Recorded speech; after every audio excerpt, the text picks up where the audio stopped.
and ate a lot of good stuff, and not too much.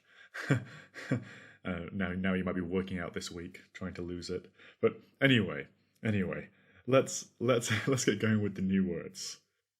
And our first word is tacit. Tacit. It's an adjective, and it's spelled Tacit. And wait a second. Some of you are saying, you're saying Sam.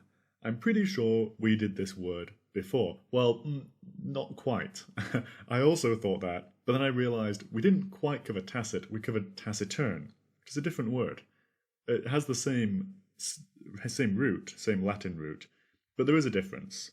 So, yes, if you know taciturn, then tacit is going to be easier, but I'm going to cover tacit separately, because it is a different meaning. But I will refresh taciturn as well. So don't worry, you guys. There's always going to be more words. So there is a slight overlap here, but I also know that there's an overlap, so it's okay. So tacit. If something is tacit, it is understood without being stated, or implied without being stated. So if you imagine someone you know really well, someone that you can almost understand what they're thinking without them needing to say it. There'll be times when you're in a conversation with them, especially if there's other people around, and you just give them a look, and you kind of know that let's say some of your friends are talking about going to a bar, and you and your best friend don't really want to go, and you both kind of know that you don't want to go, and you give each other a look. That look says, we don't really want to go to this bar. You've done that tacitly.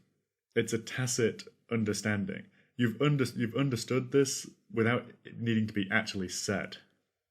You could also think about the classic scenario. You've gone on a date. You come back from that date and it's a first date, let's say. And your roommate looks at you and says, "Hey Sam, how did that date go?" And you just give them a look. And that look says everything. And they know everything they need to know from the look you give them. Oh, that was a really good date. Or, oh, that was terrible. It's a tacit understanding there. They know exactly what happened. You don't need to explicitly say it.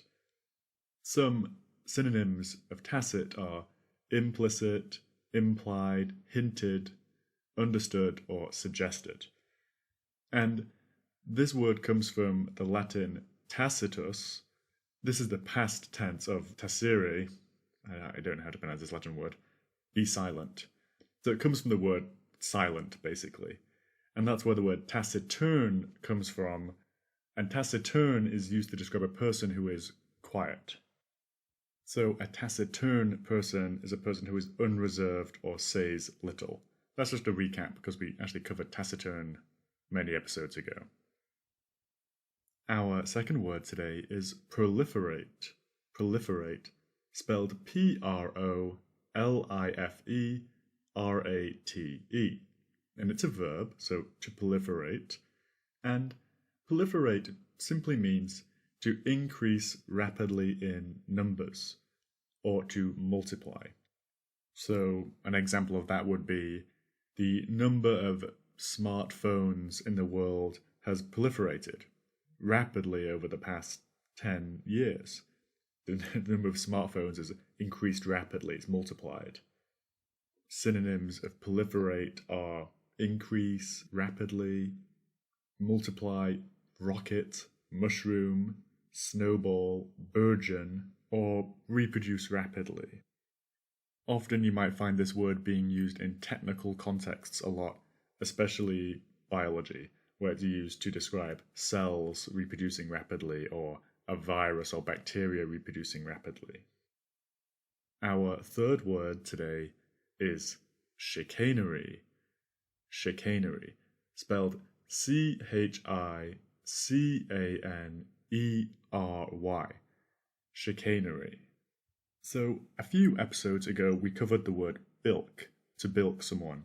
Well, someone who is bilking someone, so conning them or defrauding them, might be using chicanery.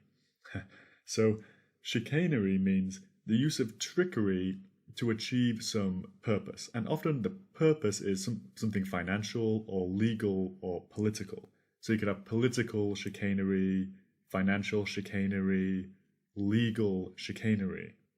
And no matter what context it is in, chicanery always means some use of being tricky, underhanded, maybe lying, using deceit, being dishonest, to achieve some gain. And again, it's very often used in a political circumstance, financial or legal. You will often hear chicanery being used as regards politicians. There'll be some politician who's achieved some goal through being slightly underhanded, deceitful, doing something unethical. Political chicanery. Synonyms of chicanery are trickery, deception, deviousness, unscrupulousness, underhandedness, fraud, swindling, cheating, hoodwinking. Now, it's clear that from the sound of this word that it comes from French. Chicanery, something like that.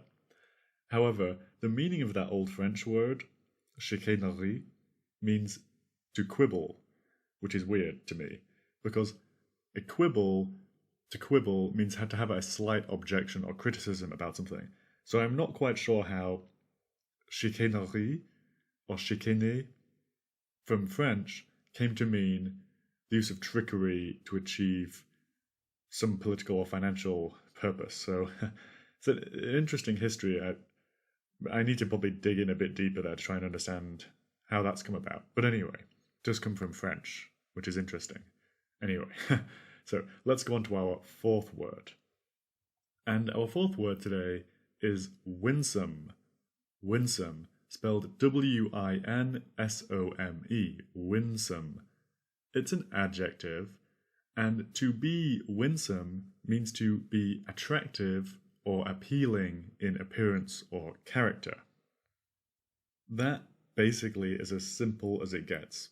If someone is winsome, they're cute or captivating or engaging in some way. And this can be a woman or a man, it's not gender specific. And you could easily imagine someone having a winsome smile. I saw that person and they shot me a beautiful smile. It was a winsome smile. It was an attractive or appealing smile. So winsome often means physically attractive, but it's not the same. It has quite a wholesome subtext to it. It's not the same as a word like sexy. The word sexy implies often physical attributes, it being purely physical. Winsome really is not like sexy. Winsome is more wholesome. It often implies that they seem like a kind of a good person. It's appealing and attractive, but the way it's used, it's not used in the same way as a word like seductive or sexy. It's a different kind of word. It almost implies a joyfulness, a happiness to it. So when you see someone who's just a very kind of happy, attractive person, and they shot you a smile, it's an attractive smile, because there's some character. You can understand that person has a nice character. Winsome also has a nice etymology too, because it actually comes from an Old English word, winsome, which I'm not sure how you pronounce this Old English word, Wynsum. And win in Old English, wyn, meant joy. So it was the word joy plus some. So it kind of meant joysome. And some synonyms are appealing, captivating, cute, delightful, or engaging. So those were our words today, and we had tacit,